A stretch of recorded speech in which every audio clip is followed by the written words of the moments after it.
Good morning, everybody. What we're going to try to do is work on this little problem right here. Coolant sender. Fault 24. Which means somewhere down in the generator down there, we have an issue. I bought the new part. The new part is close to 40 bucks. And I can't find it. So now I'm going to tear this all apart and maybe hopefully this is the generator cover out here. This is the only access we can get to it. This is the hours right there, 8,000 hours. That's where you fill the oil. That's where you fill the coolant. So this thing, you know, is a pain no matter how you got to do anything to it. So, and this here is all you can see to get to it. So there is a bolt right there and a bolt right back there somewhere, and there's two on each side. So I'm going to go ahead and remove those and try to take this cover off, because the coolant sender is way back there. I'm supposed to be able to pull this off, and then there's a top on the casing, and that's what I'm going to try to get to. Alright, pretty neat.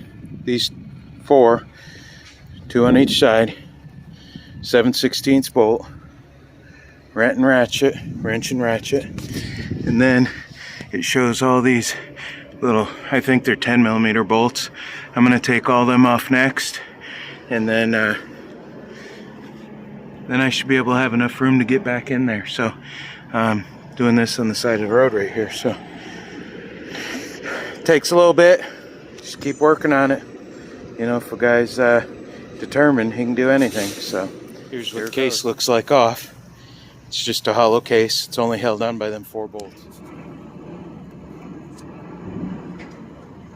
Alright, I took all them 10mm bolts off the top, and then there was some down the side here, and these ones on the bottom right here.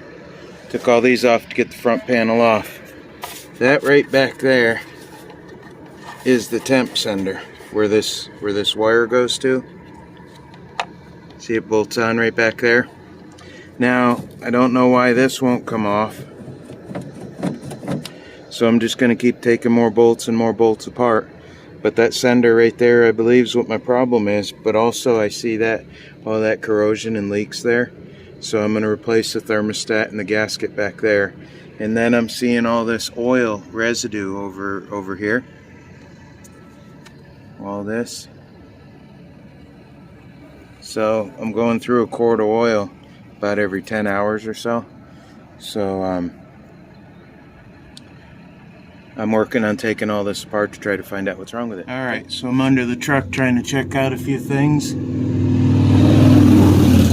Check out the size of that drive line.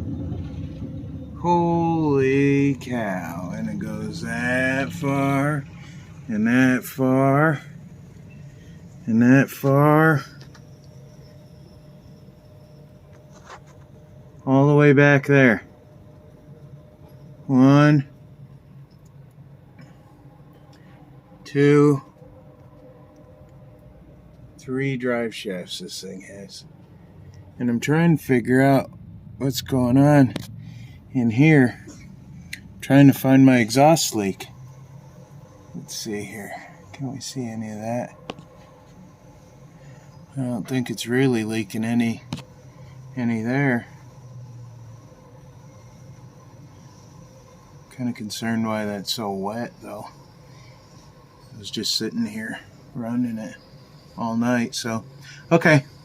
I might end up taking that bolt right there, and there's a bolt up here somewhere that I might take off and slide this out. So check out that drive line though, that's huge. Alright, now this is confusing.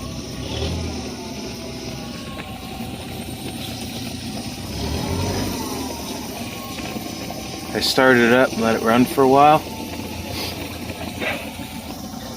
and I started seeing a leak, so I shut it off and it started overflowing coolant.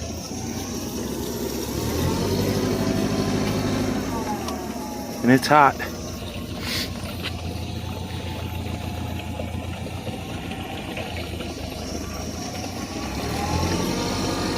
Not really sure where that coolant's coming from.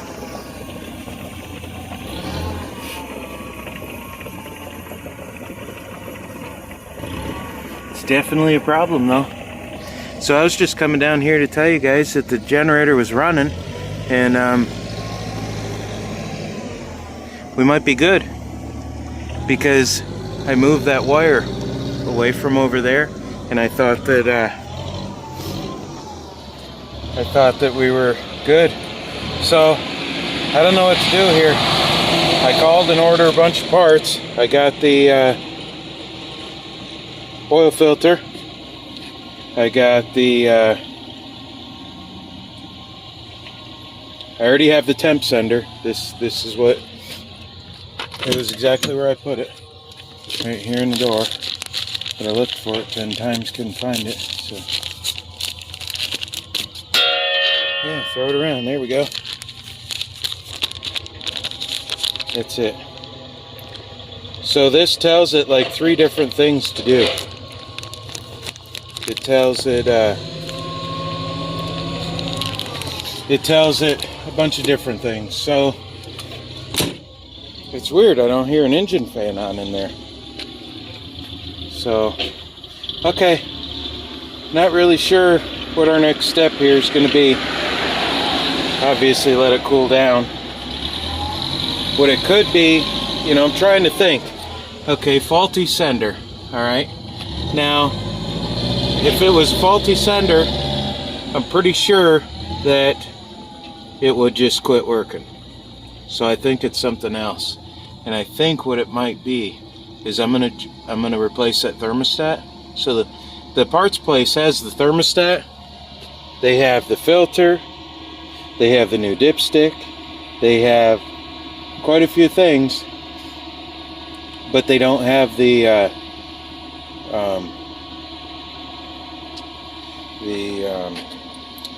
thermostat housing. So what I think is going on here is I think we're overheating. So I'm going to replace the thermostat, and I'm going to change the oil, because you know, another thing too is I think it could be just getting too hot, and I think it could be cooking the oil too. So okay, I have a parts list that I'm going to get ordered tomorrow. I have to find out where that leak's coming from. I'll try that a little bit later, but it's going to be after it cools down. And this is just about 2 inches too low for me to be able to crawl under. So I kind of have to crawl under from the back. So I'll turn it back on a little bit. All right, she's pretty hot still. So what I'm really thinking about now is that top hose is absolutely incredibly hot. I'm not really sure what to do at this point. You know, it could be a stuck shut thermostat. It could be the water pump.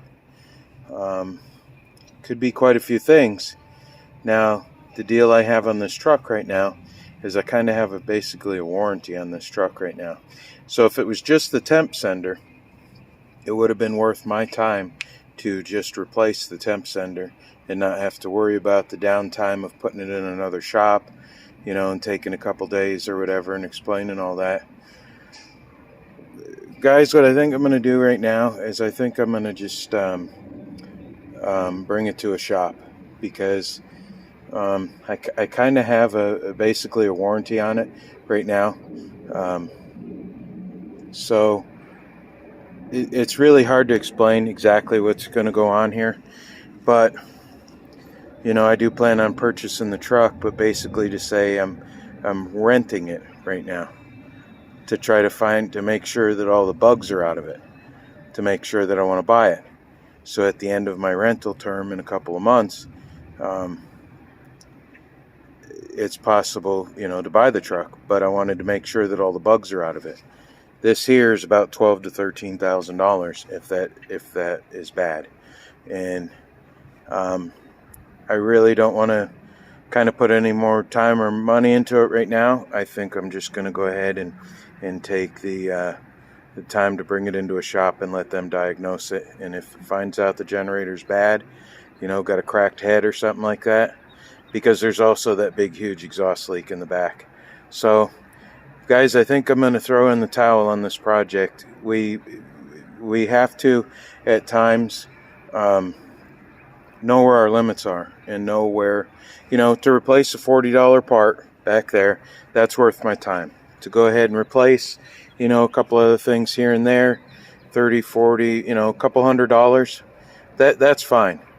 But it's coming down to now where it's going to be more than a few $100s, and possibly even further than that. So I could put a few $100s into this, buying all the parts tomorrow, the thermostat and all that, and it could wind up being bad.